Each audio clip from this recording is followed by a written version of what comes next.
সম্প্রতি গাজীপুরের শ্রীপুরে এক মাদকাসক্ত ছেলে নেশা করার জন্য টাকা না দেয়া মাকে মারধর করে। পরে এলাকাবাসী তাকে প্রথমে গাছে বেঁধে ও পরে গর্তে পুঁতে রাখে। মা বাবার প্রতি অনেকেই দুর্ব্যবহার করে, পরে আপনার নাসিহা কামনা করছি। প্রিয় দর্শক, মা বাবার প্রতি যারা দুর্ব্যবহার করছেন তারা নিজেকে মুসলিম দাবি করলেও আদতে তারা ভালো মুসলিম নয়। কোরআনে কারিমে আল্লাহ রাব্বুল আলামিন আল্লাহর ইবাদতের পাশাপাশি মা বাবার প্রতি সদাচরণ করবার নির্দেশ করেছেন, এবং আল্লাহর পর, আল্লাহ রাসূলের পর পৃথিবীতে সবচেয়ে বেশি যারা আমাদের সদাচরণ পাওয়ার হকদার তারা হন আমাদের মা বাবা। অতএব মা বাবার সাথে উফ পর্যন্ত বলা নিষেধ। আব্দুল ইবনে আব্বাস রাদিয়াল্লাহু তাআলা আনহু সাহাবী, তিনি বলেছেন, তুমি যদি তোমার মা বাবার সামনে কাপড়ে ধুলোবালি ঝাড়া দাও তাহলে সেটাও তোমার বাবা মার প্রতি অবাধ্য হওয়ার শামিল এবং অন্যায় করার শামিল। এতটা রেসপেক্ট তাদেরকে করতে হবে। নবী সাল্লাল্লাহু আলাইহি ওয়াসাল্লাম এক ব্যক্তিকে দেখলেন যে তিনি তার বাবার সাথে যাচ্ছেন। নবী সাল্লাল্লাহু আলাইহি ওয়াসাল্লাম তাদেরকে দেখে বাবা ছেলে বুঝতে একটু অসুবিধা হচ্ছিল, বিশেষ করে তাদের চলার স্টাইল দেখে। তখন তিনি বললেন যে তোমার উচিত, ছেলেকে বললেন তোমার উচিত তোমার বাবার পিছনে এমনভাবে চলা যে দেখে বোঝা যায় কে বাবা কে ছেলে। অর্থাৎ পাশাপাশি বন্ধুর মতো একেবারে রেসপেক্ট প্রকাশ না হয় সেভাবে চলা পর্যন্ত উচিত না। সেখানে মায়ের গায়ে হাত তোলা, মার সাথে মাকে মারধর করা, বাবা মার সাথে দুরাচরণ করা, এটা কোনো অবস্থাতে গ্রহণযোগ্য হতে পারে না। নিঃসন্দেহে এটা জাহান্নামী কাজ, এবং এই ধরনের কর্মকাণ্ডের পেছনে কিন্তু দিন থেকে দূরে থাকার দায় সবচেয়ে বেশি। আজকাল আমরা পশ্চিমা সভ্যতা বা কৃষ্টি কালচারের প্রভাবে দিন দিন আমরা বিপদগামী হচ্ছি, সেটা আমরা হয়তো অনেকে বোঝার চেষ্টা করছি না। মাদক আসক্তি থেকে এই যে একটা খারাপ কাজ হলো, শরীয়ত কেন মাদককে হারাম করেছে? কারণ এখান থেকে বহু অন্যায়ের পথ সুগম হয়।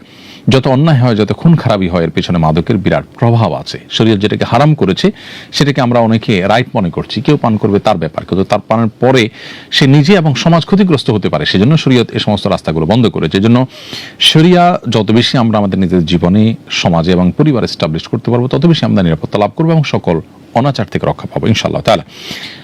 স্যাটেলাইট, সিসি ক্যামেরা, মোবাইলের লোকেশন ট্র্যাকিং, এমনকি নানা প্রযুক্তির মাধ্যমে ব্যক্তিগত মুহূর্তের ছবি, ভিডিও এবং কথোপকথনও রাষ্ট্র এবং বহুজাতিক কোম্পানি সংগ্রহ করতে পারে। এটা কি ইসলামের গোপনীয়তা, প্রাইভেসি ও ব্যক্তি মর্যাদার পরিপন্থী কিনা? রাষ্ট্র ও কোম্পানি কর্তৃক জনগণের উপর নজরদারির সীমা কতটুকু? মৌলিকভাবে কারোর প্রতি এরকম নজরদারি করা বা কারোর ব্যক্তিগত ইস্যুগুলোকে এভাবে আপনার ট্র্যাক করা, এটা মৌলিকভাবে নিষিদ্ধ বিষয়, যেটাকে তাজাসসুস বলা হয়, পিছিয়ে লেগে থাকা বলা হয়। এটা মৌলিকভাবে নিষেধ। সাধারণভাবে আল্লাহ বলেছেন কোরআনে কারিমে, ওয়ালা তাজাসসু, তোমরা একে অন্যের পিছনে লেগে থাকবে না। আবার একান্ত ব্যক্তিগত বিষয়গুলোকে ট্র্যাক করে বের করে নিয়ে আসা, এটা মানুষের প্রাইভেসির লঙ্ঘন।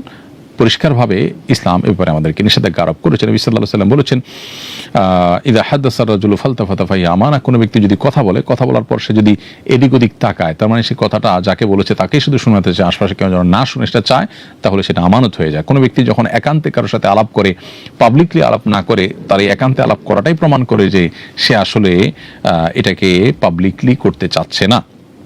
তো মানুষের একান্ত আলাপচারিতা, একান্ত মুহূর্তের ছবি, ভিডিও বা আলাপচারিতা, এগুলো সংরক্ষণ করা বা এগুলো প্রচার করা অন্যদের মধ্যে, বা এগুলোকে আপনার ট্র্যাক করা, এটা মৌলিকভাবে অন্যায় কাজ এবং প্রাইভেসি লঙ্ঘন। তবে রাষ্ট্রের নিরাপত্তার প্রয়োজনে, অন্যদের নিরাপত্তার প্রয়োজনে যথাযথ কর্তৃপক্ষ যদি বিশেষ সন্দেহভাজন ব্যক্তিদেরকে এরকম ট্র্যাকিংয়ের আওতায় আনেন, সেটা তো জনকল্যাণে, মানুষের কল্যাণে, সেটা অবশ্যই জায়েজ আছে। যতটুকু প্রয়োজন ততটুকু।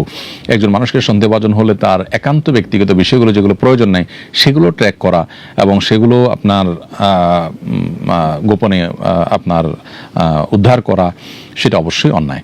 যতটুকু নিরাপত্তার প্রয়োজনে দরকার সন্দেহভাজন ব্যক্তিদের ব্যাপারে, ততটুকু আপনার নজরদারি করা বা ততটুকু তার পিছু লেগে থাকা, এটা অন্যায় নয়। কারণ এটা মানুষের কল্যাণেই করা, এবং ইন্নামাল আমালু বিন্নিয়াত, যখন উদ্দেশ্য হয় কল্যাণ সাধন করা এবং প্রয়োজন হয় কল্যাণ সাধনের প্রয়োজনে, তখন সেটা সন্দেহাতীতভাবে জায়েজ হয়।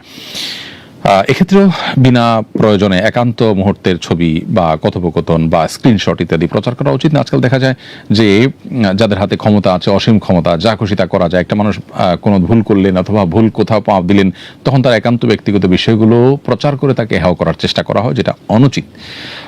শরিয়াত আমাদেরকে সবসময় সীমা লঙ্ঘন করতে নিষেধ করেছেন। ইন্নাল্লাহা লা ইউহিব্বুল মুতাদিন, ইন্নাহু লা ইউহিব্বুল মুতাদিন। আল্লাহ তাআলা সীমা লঙ্ঘনকারীকে পছন্দ করেন না।